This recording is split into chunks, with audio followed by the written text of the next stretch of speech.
Behind the Scene with David Bedian, May 1st, 2020. Today is a very interesting and newsworthy day for the Palestinian Arab entity. Why? Because today begins the new position for Philippe Lazzarini, the new head of UNRWA, United Nations Relief and Works Agency. He is going to be commanding the control, directing policies for 59 Arab refugee camps, which are located in Israel, in Jordan, in Syria, and in Lebanon. 5.5 million descendants of about 500,000 Arabs who left their homes in the wake of the 1948 War of Independence.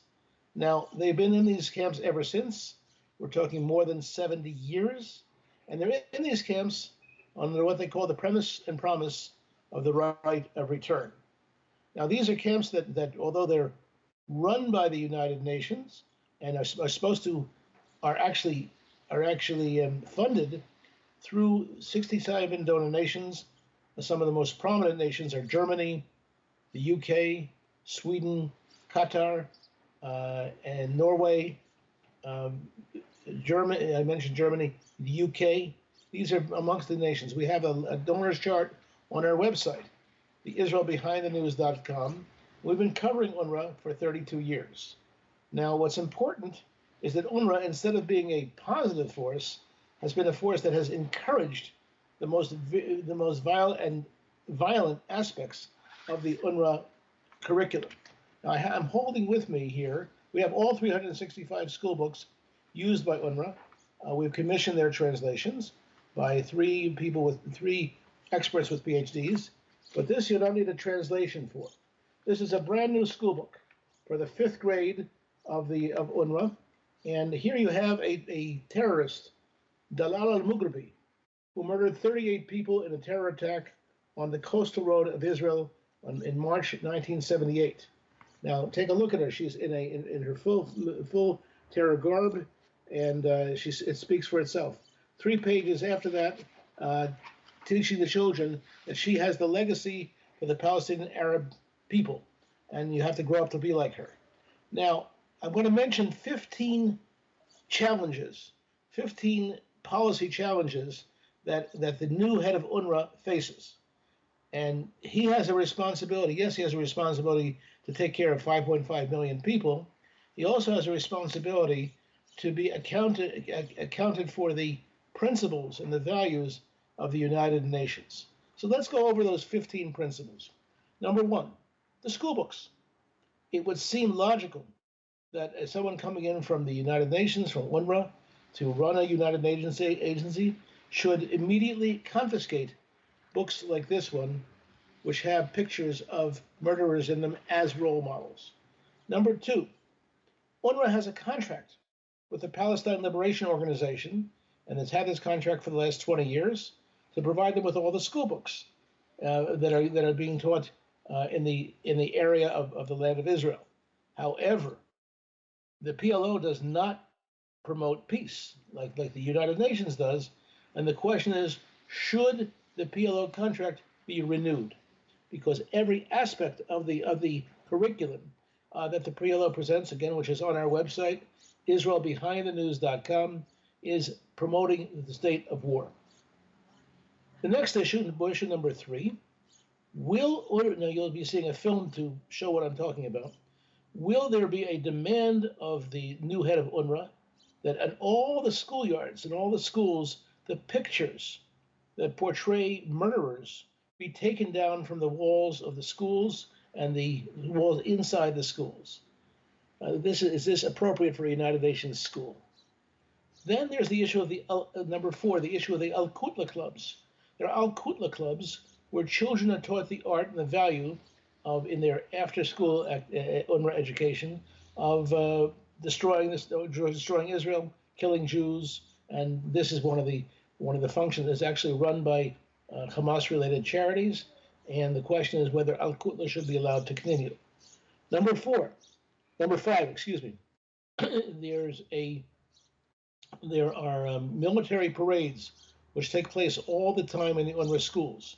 Will the will the new head of UNRWA, Philippe Lazzarini, ask that it be stopped?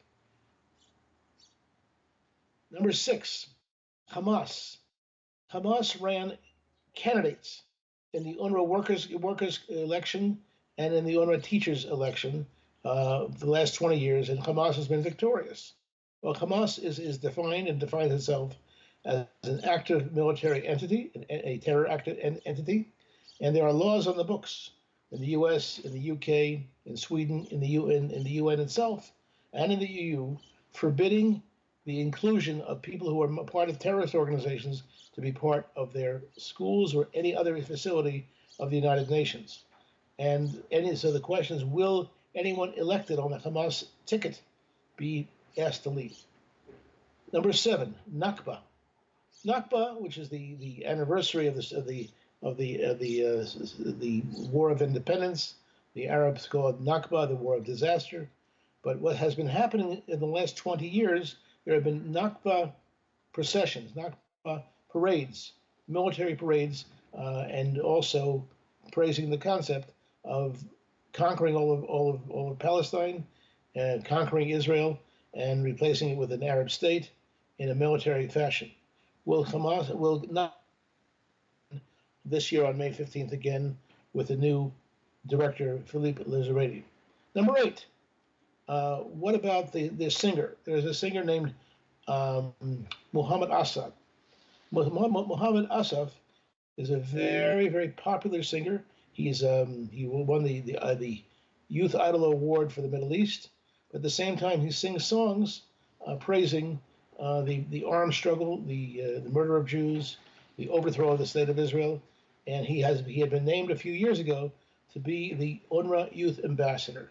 He continues to present himself as representing UNRWA to the entire youth population of UNRWA.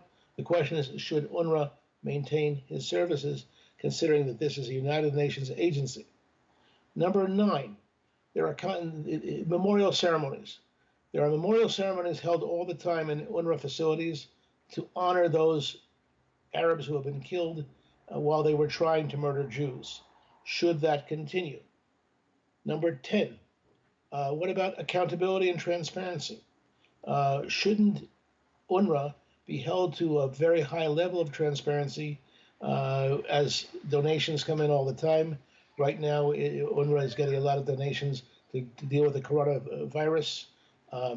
13 exactly, have been affected by the coronavirus in Gaza. Millions have been received through the World Bank, through the 67 donor nations of UNRWA, through Qatar, even through Israel. And the question of the surplus of supplies, the surplus often leads to a situation where there's the supplies are sold on the open market. That's not in the news story, but the question is, under the new leadership of Philippe Lazzarini, will that continue? The next issue has to do with the issue of funds that come in, which disappear because they're coming in cash. Why should the funds come in cash? Perhaps there's another way, because when funds come in cash, funds disappear.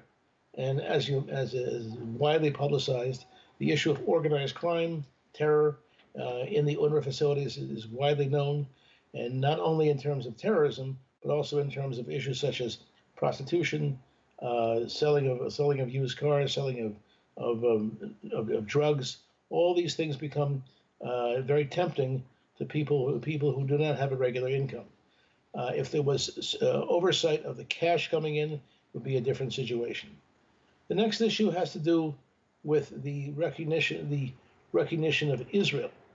The recognition of Israel, which, if it's one thing if the PLO, the Palestine Liberation Organization, doesn't recognize Israel, which it doesn't, even though people think they do.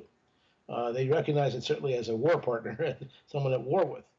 But what about the fact that the children in all the schools see maps which do not, where Israel has been wiped off, in all the new school books? And again, we have been through all 365 school books that are presented by the Palestinian Authority to UNRWA, and we've also reviewed 109 teachers' manuals. not only does Israel not appear, but where Israel was, according to them, it's now Palestine, and all of the Israeli cities have become Arab cities. So it would seem logical that a new appointee from the United Nations would make sure that a member state such as Israel would be recognized. The next issue, number 14, is the issue of fake news. Or there is all kinds of issues of fake news that occur. The most recent example was the rumor carried out through official networks of the Palestinian Authority that Israel is actually promoting, distributing, and spreading the coronavirus disease. UNRWA has to make sure that it stops doing that. Many times on UNRWA publications, you see this fake news coming through. And last but not least, there has to be a stoppage of any military training in the schools. What we focused on and filmed over the years is military training happening in the schools. This has to stop right away because there's a new, as I mentioned before, there's a new appointee of the United Nations who's been appointed to clean up and to make sure that United Nations values are adhered to. And the entrance to every UNRWA school, there's a sign, peace starts here. We filmed that sign, it's very clear. That's what's supposed to be. Having children going through military exercises, not only parades, but military exercises either with toy guns or with real guns in UNRWA facilities is totally inappropriate. So these are some of the issues that face Mr. Philippe Lazzarini, and the only people who are going to keep his feet to the fire are the donor nations. You can see the full list of donor nations on our website, IsraelBehindTheNews.com, but especially if you happen to be Swedish, Finnish, Norwegian, Danish, British, German, Dutch, Belgian, French, Italian, Spanish, or Australian, or Canadian, then you have a special role to play to keep the feet of Mr. Lazzarini to the fire and to make sure that he reforms UNRWA in such a way that this will reflect United Nations values. Let me say something personally and autobiographically. When I was 10 years old, my parents took me to the United Nations in New York, and we saw perhaps one of the last appearances of Eleanor Roosevelt appear there and speak about every humanitarian principle that that the United Nations stands for. So when I sit before you today on this TV cast and speak about United Nations values, I think of Eleanor Roosevelt, and my grandmother would say, "You can't make a first impression twice." That was my first impression of the United Nations. That is still my impression of the United Nations of what it could be. And the fact that UNRWA has been running these facilities, promoting values which do not meet the United Nations, how should I say, value stream, then I think we have a challenge in front of us. So, Mr. Philippe Lazzarini, welcome to your new position. And my hope is that people watching this program will learn more about UNRWA, the indiscretions of UNRWA, and to make sure that UNRWA does everything possible to give a good humanitarian stroke to its policies, and most important, that UNRWA help the people who live in the refugee camps get on with their lives, leave the refugee camps, and live prosperous lives for the future and not dwell in the violence of the past.